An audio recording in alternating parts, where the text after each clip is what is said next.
Il n'a siégé que durant un mandat dans le gouvernement Lévesque. Il a laissé sa marque dans la culture et les communications. Bienvenue à Mémoire de député.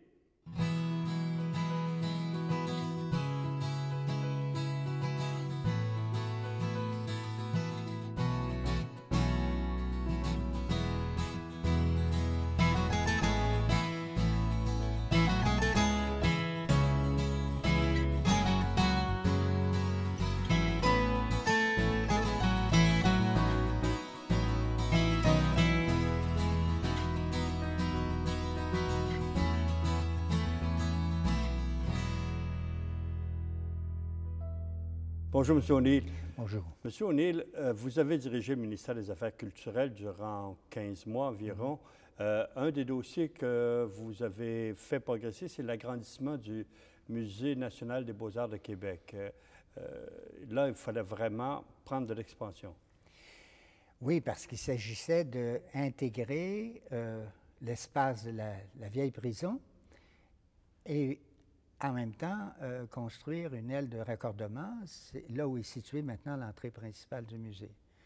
Je pense que c'est une réussite. En même temps, c'est un bel exemple d'intégration historique.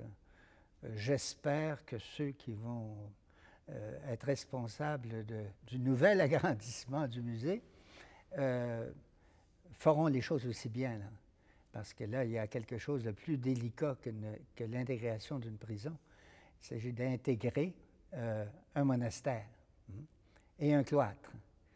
Ensuite, les conseils régionaux de la culture et des communications. Ça, c'est aussi à votre époque. Oui, le conseil régional de la culture, là, si on me disait il y en a eu un ou deux ou trois qui avaient déjà été mis en marche, c'est possible. Communication, c'est vraiment l'œuvre du gouvernement Lévesque. C'est-à-dire, on sentait le besoin dans les régions. C'est toujours un gros problème des régions, c'est que si on veut que les régions aient leur part ou participent au développement, il faut des institutions, il faut des moteurs. Et il faut un moteur dans la culture, il faut un moteur dans le domaine des communications. Alors, ça partait de cette idée-là. Alors, c'était vraiment une préoccupation, ça, du ministère. Il y avait aussi, comme pendant une certaine époque, la conservation des maisons historiques. Vous en avez fait conserver quelques-unes, mais vous, en cours de route, avec l'appareil administratif, vous en avez échappé d'autres. Oui, il faut dire d'abord qu'il y avait une belle loi qui a été faite, que M. Lallier avait fait adopter, qui donne au ministre de la Culture aujourd'hui, des Affaires culturelles, comme on disait autrefois, un droit de regard sur le patrimoine. Un droit de regard qui peut s'exercer en dedans d'une heure, si on veut. T'sais. Il y avait ça. Et ce qui nous a permis, quand l'information, parce qu'il y a un problème d'information dans ça, quand l'information nous rejoint, d'intervenir. Je me rappelle une fois où on a obligé le ministère des Transports de changer une bretelle d'autoroute.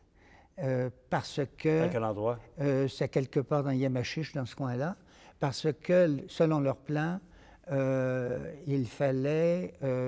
leur plan demandait qu'on détruise une maison patrimoniale, une belle, à part de ça. Et ça a été au ministère des Transports, ils n'ont pas aimé l'intervention, mais la loi était là.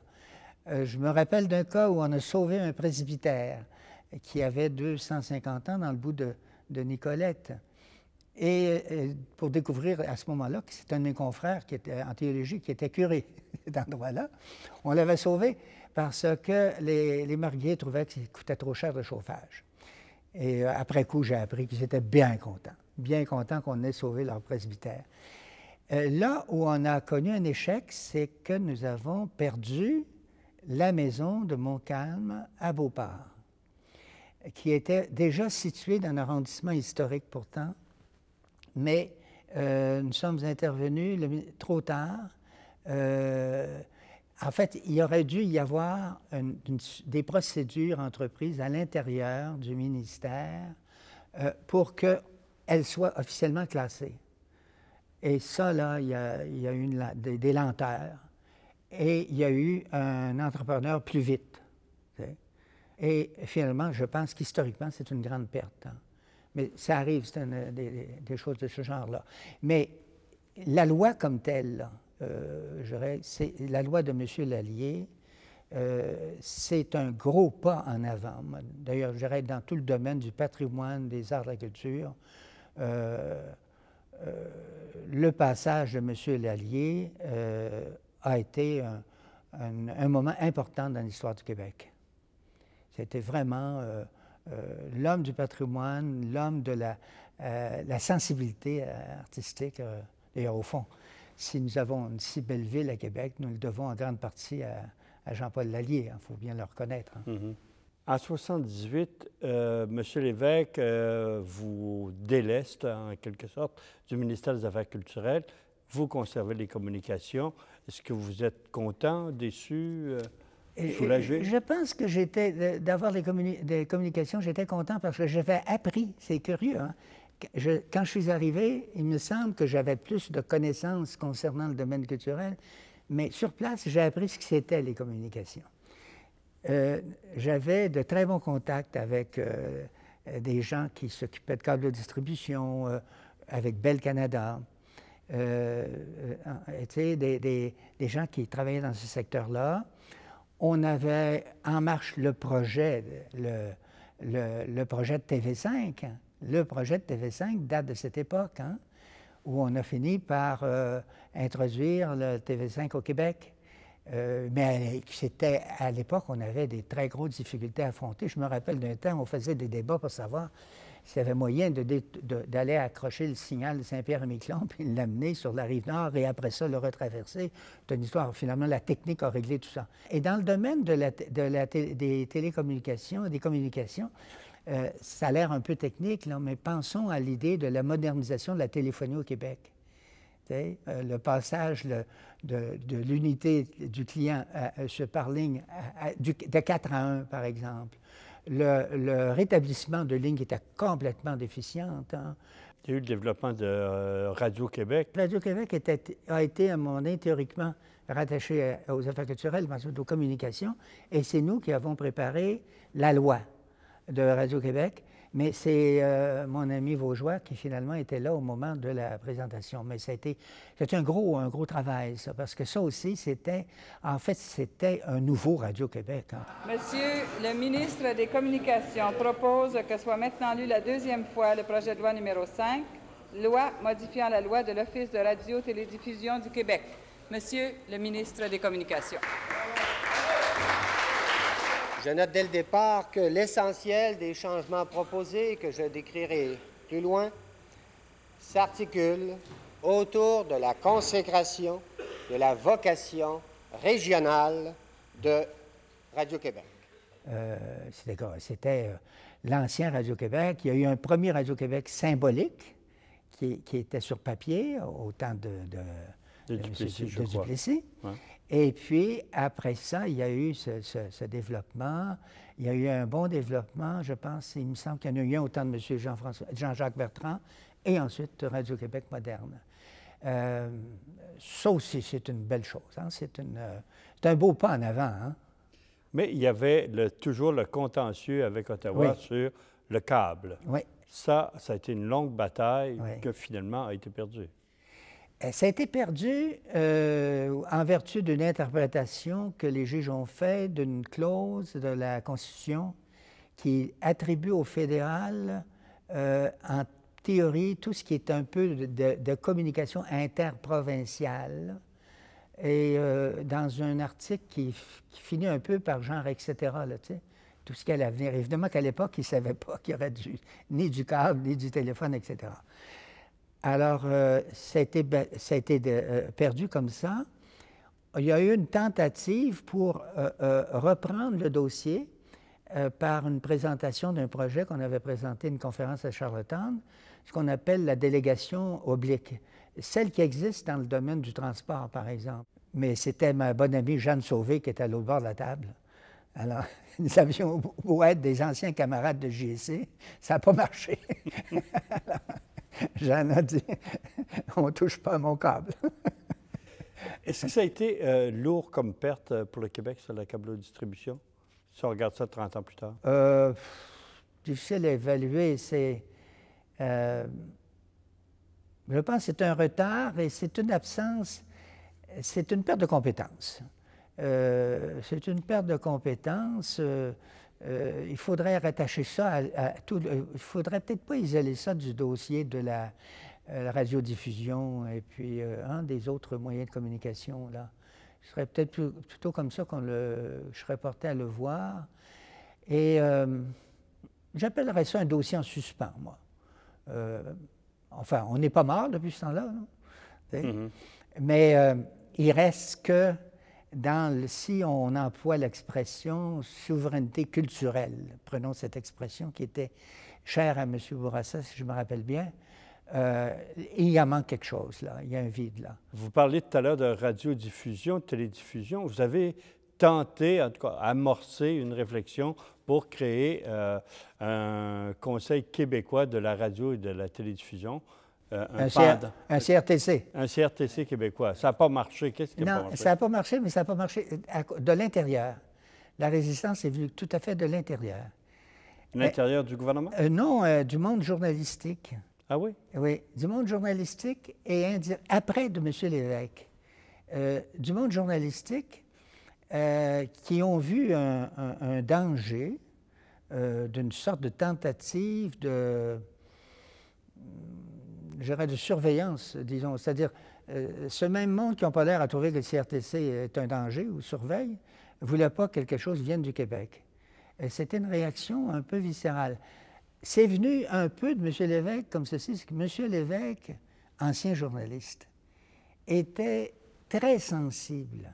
Chaque fois que quelque chose pouvait sembler avoir, de près ou de loin, l'apparence d'un droit de regard sur le fonctionnement des communications, de l'information, des journaux. Et ça l'a rendu sensible. Là-dessus, il a reculé, c'est-à-dire il a reculé. Il a tout de suite déclaré son désaccord. Et puis, évidemment, tout est tombé, c'est tombé, je dirais, dans le vide, en veilleuse. M. Lévesque, dans son remaniement en 1979, vous écarte du cabinet. Vous retournez sur les banquettes arrière de députés. L'avez-vous mal pris? Là, mal pris, disons que je n'ai pas aimé ça, hein? C'est sûr que je n'ai pas aimé ça. Mais comme j'avais dit à ce moment-là, à ma conférence de presse que j'avais donnée quelques jours après, il ne faut pas transformer ces mots de tête en drame national. Il reste que le premier ministre dans le système britannique, c'est le premier ministre. Et puis, ainsi les choses vont, hein? Je veux dire... je vais décider de continuer à ce moment-là comme député. Non, je n'ai pas aimé ça, mais j'ai gardé quand même de cette expérience un très beau souvenir. Mais est-ce qu'on vous reprochait des choses à ce moment-là? Je serais incapable de mettre le doigt, moi, sur quelque chose de précis. C'est très difficile. Vous savez, d'abord, mais moi, tout le temps que j'étais là, 1976 à 1981, additionner tous les moments que j'ai passés seul à seul avec M. Lévesque, ça doit faire une demi-heure. Je veux dire, on se parlait au Conseil des ministres, on se parlait dans des réunions, mais je ne faisais pas partie de son cercle intime, moi. Je ne suis pas seul d'ailleurs comme ça, parce que le cercle intime de M. Lévesque était plutôt restreint. Mais j'avais de bonnes relations qu'on peut appeler polies civilisées avec M. Lévesque, que je respectais beaucoup. Il me respectait beaucoup. On n'était pas des gens qui avions peut-être beaucoup d'atomes crochus, d'un certain sens. Mais comme je dis, je suis certain qu'il me respectait beaucoup. Puis de même, je le respectais beaucoup. Alors, peut-être l'histoire, un jour, nous en apprendra plus, là. Mais écoutez, c'est le premier ministre qui nous dit, je vaguement souvenir, écoutez, quand il m'a annoncé ça, ça a duré 5 minutes, hein, à peu près. Maintenant, quand vous me demandez, est-ce que ça vous fait plaisir? Mais non. Mais j'en suis pas mort, vous savez. J'en suis pas mort. Est-ce que vous aviez des meilleures relations avec d'autres ténors du parti comme M. Parizeau? Ah oui. Avec M. Parizeau, c'est une facilité c'est parce que, comment gérer ça? C'est avec M. Parizeau, on sait exactement ce qu'il pense et tout de suite.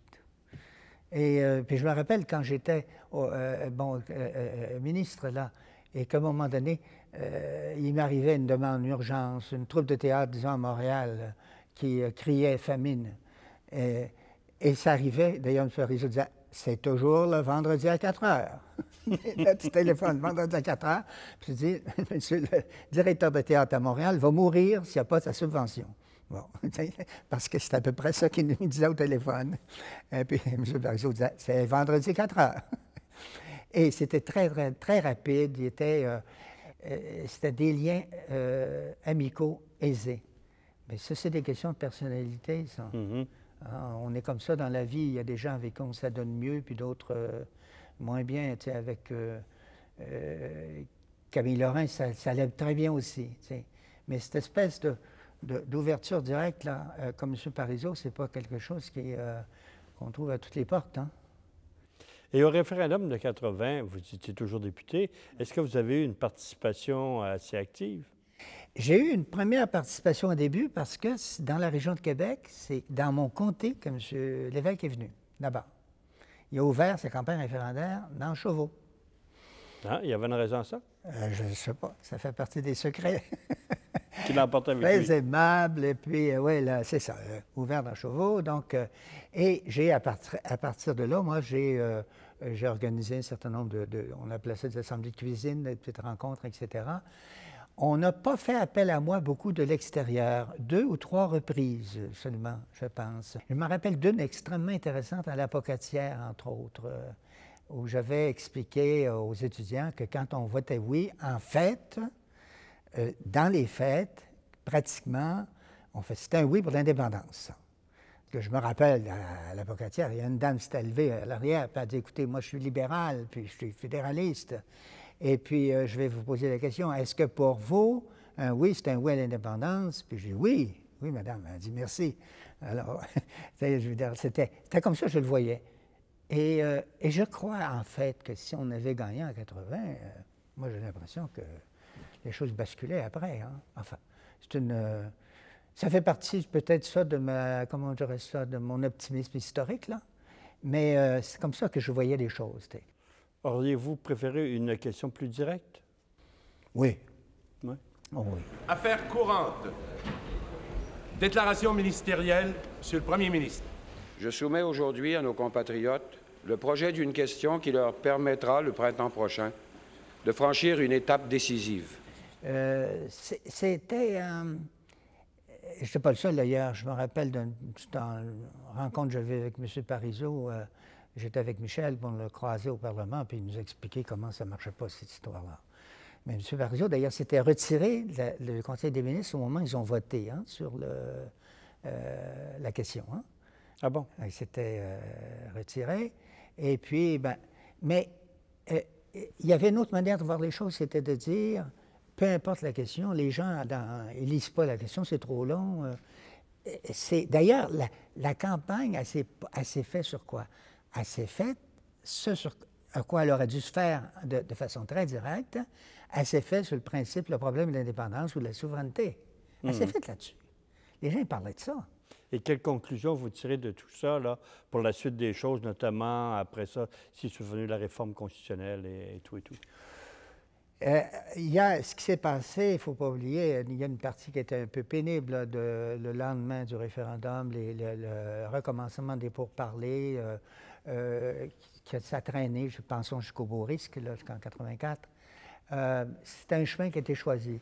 C'est-à-dire, moi, ce que j'ai compris, c'est que M. Lévesque déduisait du fait que c'est le non qui avait gagné, que ça donnait un mandat pour réformer la Constitution. Hein? C'est ça. Donc, on a recommencé les conférences. Alors, ça a suivi son chemin. Et puis, après ça, ça a été complètement éclipsé par les problèmes que le gouvernement a eus à l'intérieur, des problèmes internes de l'ordre budgétaire. Hein?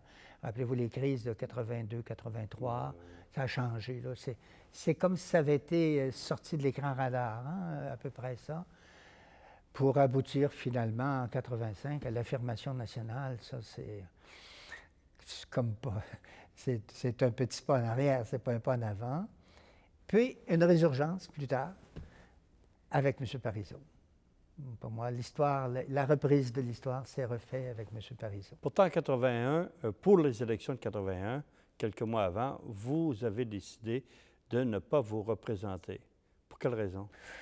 Le sentiment, il y avait peut-être le goût de retourner à l'université, peut-être, parce que c'est une vie, c'est intéressant de débuter, mais l'université, c'est également intéressant et moins tiraillant, disons, moins ardu. Le fait que le sentiment que on ne tenait peut-être pas tellement à moi, j'avais affronté M. Lévesque à un conseil national en décembre 80, ça ne prépare pas beaucoup les choses, ça. Puis on arrivait à la déduction que finalement, j'avais fait une belle expérience, mais que on passe à autre chose. Ce qui m'empêchait pas d'écrire pendant ce temps-là, de prendre position, ce qui m'a donné toute liberté après pour prendre position, même face à M. Lévesque, quand il est arrivé avec son référendum, des trucs comme ça, là, il y a eu... sauf que c'est après coup que j'ai découvert, qu'on a appris qu'il y avait finalement, il s'était produit à l'intérieur de ce gouvernement une sorte de mouvement de descente, finalement, qui a abouti au départ de M. Lévesque. Et il faut avouer bien reconnaître qu'il y a des choses qui n'ont été possibles que grâce à lui. Il faut bien reconnaître ça. Moi, je pense que c'était la sorte de... D'ailleurs, c'est pour ça que je disais, les gens avaient tellement confiance en M. Lévesque que s'il s'était présenté en 1976 en disant « Oui, si vous nous élisez, c'est entendu que nous allons... » Ça va être le premier pas vers l'indépendance, des mots comme ça, là, tu sais. Ça aurait passé. Parce que cet homme a suscité une espèce pas de connivence, mais de sensibilité commune, là, qui est fait d'ailleurs qu'on a oublié des échecs qu'il a connus, comme beaucoup d'hommes politiques en connaissent. On lui a pardonné. Après votre retraite en 80-81, est-ce que vous avez continué à militer au PQ? Oui, au début, mais à un moment donné, quand est arrivé le problème élaborer ce référendum, là, c'était... non, j'étais plus distant. J'ai milité un bout de temps dans mon ancien comté et dans le nouveau comté que j'habitais. J'habitais Jean Talon. Oui, j'ai milité dans Jean Talon, j'ai participé. Il y a eu comme une baisse, puis après ça, là, je me rappelle les campagnes qu'on a faites. On avait failli gagner dans Jean Talon. On avait perdu une fois par 26 votes dans Jean Talon. C'est incroyable, là, dans ce comté-là. Ça, c'était sous M. Parizeau, ça? Il y a eu... oui, c'est ça, sous M. Parizeau. Et là, vous êtes devenu plus oui, engagé. C'est ça, engagé, mais en même temps, j'avais peut-être moins de disponibilité parce que j'étais, à partir je repense à des années, même au moment du référendum, en 89, là, c'est-à-dire avant le référendum, mais à partir de 89, là, j'étais engagé dans des choses universitaires, j'avais organisé le colloque du centenaire de Rerum Novarum, j'étais pris dans des choses comme ça, mais je donnais le coup de main dans le comté quand on me le demandait. En 95, sur le référendum de 95, est-ce que vous avez... Oui, j'ai participé à des activités dans le comté. Moi, je me rappelle des choses intéressantes dans... Jean Talon, à ce moment-là. Dans Jean Talon. Même, je fais aussi des activités dans Sainte-Foy, également dans le comté de Taschereau, autour, comme ça, là, tu sais, j'étais... Et je me souviens d'un endroit, là, c'était une maison de personnes âgées, puis il y avait un bonhomme qui avait 94 ans, qui parlait droit comme ça, qui était de l'ancienne vague nationaliste, là, tu sais, puis il y avait des anciens qui étaient revenus, là, tu sais. Et je visitais aussi, on me confiait assez souvent des maisons religieuses. J'avais des amis, là, des religieuses, entre autres, des religieux que j'ai connus, puis... les Frères écoles chrétiennes, parce que j'avais été aumônier des Frères écoles chrétiennes durant plusieurs années. Alors, c'était une belle expérience. Les communautés religieuses, est-ce qu'elles étaient plutôt conservatrices ou prêtes à s'engager? Sentiez-vous un mouvement de sympathie? Elles avaient la réputation, c'est inégal ça, parce que je me souviens, je vais donner un exemple, d'une communauté religieuse, je l'ai nommée, c'était les Ursulines des Vieux-Murs, là. Un soir, on était, elles étaient une vingtaine au moins, 20-25, rassemblées dans un grand salon avec tous des fauteuils Louis XIV, à peu près. Tu sais, tu as l'impression qu'il manquait juste Monseigneur de Laval, là, tu sais, je veux dire, c'était... Avec un dialogue avec des religieuses qui avaient lu, qui étaient informées, qui te posaient des questions, comme ça, là, tu sais. C'était... Je suis sûr que c'était bon. Je suis sûr que l'après était bon aussi. Dans les maisons, personnes âgées, parce qu'on cherchait aux endroits où le monde est rassemblé, c'était inégal. Hein? Il y a des endroits, c'était turbulent, mais j'ai envie de dire, je me souviens d'un endroit, les gens n'étaient pas polis. Rébarbatifs. Oui. Les jeunes, c'est plus poli que ça. Je me souviens d'un endroit de personnes âgées, là, c'était des vieux malcommodes impolis. Vous avez passé 5 ans comme parlementaire en politique active. Quel bon, meilleur souvenir que vous gardez à la fois comme travail de député et de ministre? Comme travail de député, ce sont les contacts au bureau, là, le presbytère du député, je dirais, en un sens, là, tu sais.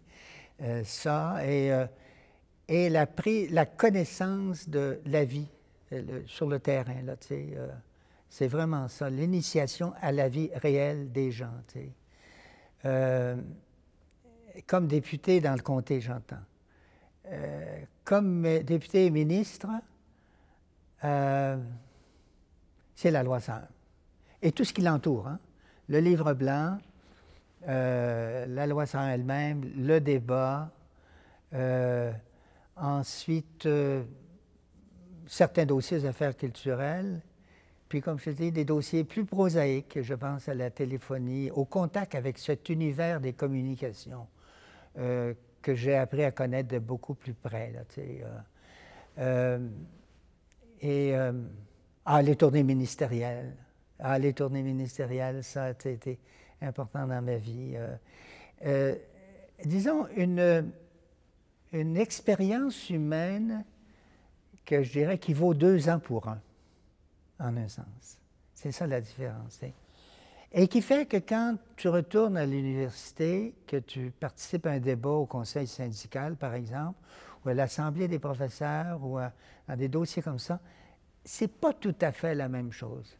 Et je suis certain que il y a des choses qui m'ont préoccupé dans l'organisation du congrès du centenaire des Rerum Novarum, là, qui m'ont préoccupé parce que j'avais des images précises, tu sais, parce que j'étais capable de dire à quoi ça ressemble une salaison, à quoi ça ressemble vraiment une manufacture de chaussures, tu sais, des choses de ce genre-là, des petites boutiques aussi, à quoi ça ressemble la fabrication des raquettes, etc. Ensuite, les comités, les comités de milieu populaire, etc., qu'on a rencontrés, les gens qu'on vit dans leur maison. Il y a tas de choses qu'on voit différemment et de façon beaucoup plus rigoureuse quand on était à l'université parce qu'on a fait ça. Ce qui veut dire qu'il faudra peut-être, dans la formation des professeurs de l'université, leur donner la chance de faire des choses pareilles, je ne sais pas. C'est peut-être une bonne suggestion. Je vous remercie beaucoup, M. O'Neill. Ça m'a fait plaisir.